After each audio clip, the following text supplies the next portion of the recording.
విజయవాడలో public health engineering in chief Prabhakar, VMC ఇంజనీర్లు, స్థానిక ప్రజాప్రతినిధులతో కలిసి మంత్రి నారాయణ పర్యటించారు.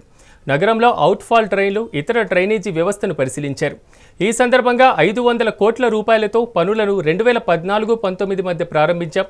వైసీపీ ప్రభుత్వం అధికారంలోకి వచ్చిన తర్వాత ఆ పనులు నిలిపివేసిందని నారాయణ ఆరోపించారు.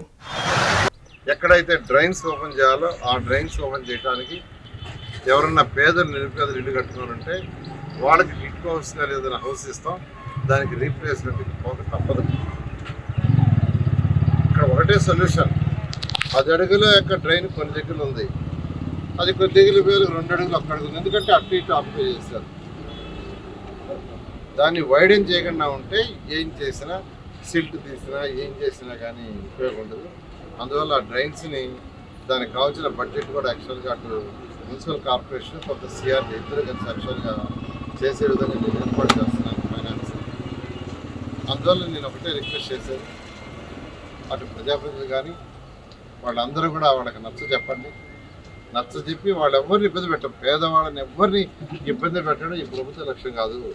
వాళ్ళకి ఆల్టర్నేటివ్గా టిట్కో హౌస్ లాంటి హౌసెస్ ఎక్కడో ఒక దగ్గర ఇస్తారు.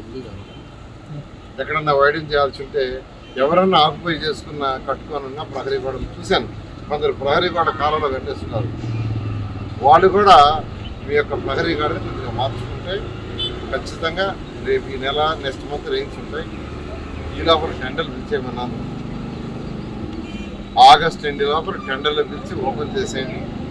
వర్షాలు పోగానే సెప్టెంబర్ 1కి మొదలు పెట్టేసేసి 6 నెలల్లో